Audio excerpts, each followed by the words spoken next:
Chers amis, bonjour. Nous allons parler sur le mariage, sur le couple.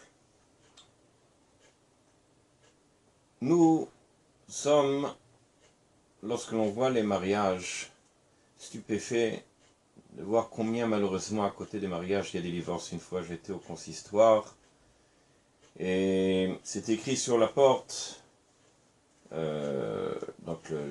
c'est écrit sur l'une des portes, le mariage. Donc je suis rentré pour parler pour certaines choses, pour pouvoir donner des cours au Khatanim avant de se marier. Et bon, au Hachem, je vois sur la table une pile de dossiers, et je dis à la secrétaire, que ça puisse continuer comme ça. Et elle me regarde d'un air comme ça, mais ça va pas. Je lui dis, mais qu'est-ce qui se passe? Elle me dit, mais ça, ce sont tous les dossiers de divorce. Je lui dis, mais c'est écrit sur votre porte mariage. Elle dit, oui, là, ce sont les dossiers juste à côté. Effectivement, il n'y avait que 3 dossiers de mariage. Et à côté, il y en avait au moins une dizaine. Nous sommes entourés de problèmes, effectivement. Ce n'est pas des problèmes économiques, c'est des problèmes sociaux qui entraînent que le couple est toujours sur la sellette de Chazesham d'un divorce. Malgré tout, comment pouvons-nous vivre une vie heureuse dans un couple? Alors, nous avons l'homme le plus sage de tous, Shlomo Ameler, qui nous dit la chose suivante: Rechaim imaisha asher afta. Regarde la vie avec cette femme que tu as aimée. Il nous dit 2 choses, Shlomo Ameler. Si tu veux vivre une vraie vie de bonheur, premièrement, c'est de vivre, de construire une famille, une maison, se marier, bien entendu. Et l'autre chose, puisque c'est Asher Ahavta, est de mettre l'amour dans cette maison. Alors vous allez me dire, oui, mais l'amour, d'accord.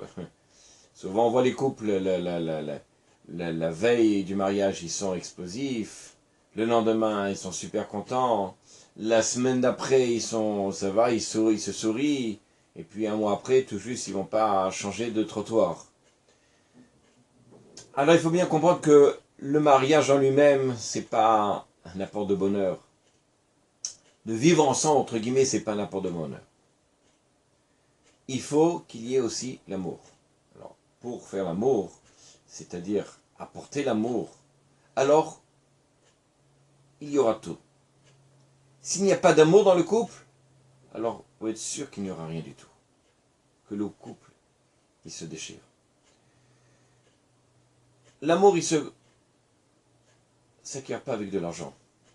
Je me rappelle, lorsque j'étais au Venezuela, que j'avais des groupes d'études. Il y avait une personne qui était venue, qui m'a pris en aparté comme ça, il m'a dit, mais Rabbi, vous parlez, etc., sur le couple, c'est très joli. Moi, vous savez, je gagne pas mal. Et, vous savez, j'offre à ma femme des choses extraordinaires, des bijoux, 18 carats, 24 carats, des choses. Mais je me rends compte qu'elle me dit merci comme si c'était, je lui avais acheté une baguette.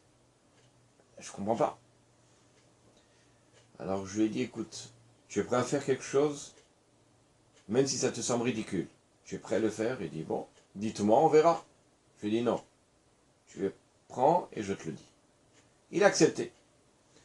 Alors je lui dis comme ça, je suis veille de Shabbat, tu vas acheter un joli bouquet de fleurs. Ok, tu vas mettre quand même un petit mot, je t'aime, ou Shabbat Shalom ma chérie, et tu lui donneras. Il m'a souvenu, il m'a dit, mais vous plaisantez. Alors effectivement, il faut savoir que avec 10 euros, c'est pas un bouquet que je peux avoir, c'est presque le magasin entier. Les fleurs, ils coûtent pas cher là-bas. Il dit, mais ben, un bouquet, c'est rien comparé aux 24 carats que j'offre à ma femme. Je lui ai dit, écoutez, faites-le et vous verrez. Dimanche, il arrive. Il me dit, mais c'est quoi cette égout-là? C'est quoi ce truc-là que vous m'avez dit, cette astuce-là extraordinaire? Je lui dis, rien. Rien. Comment ça, rien? Ma femme elle m'a dit, mais c'est tellement beau. Je lui dis, c'est simple. Jusqu'à présent, tu n'offrais que ta poche. À présent, tu as offert ton cœur. Shlomo Ameler lui-même, il dit, imiten Ish, si l'homme, il voulait donner, Kolohon beto, toutes les richesses de sa maison, Behava, Bozia Bozulo. En amour, en tant qu'amour, on le mépriserait.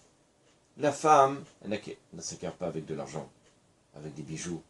Effectivement, ça peut lui faire plaisir. Si vous êtes capable d'avoir des paroles qui ne sont pas belles, et qu'à côté vous donnez un bijou en disant je m'excuse, mais voilà, je te donne un collier, je te donne une perle, une bague, pardon, avec une belle perle, il me dit c'est gentil. Mais ce que tu as dit m'a brisé le cœur. C'est difficile à l'enlever. Sachez une chose, c'est que en hébreu, mila, un mot, vous le tournez, ça fait yahalom, un diamant.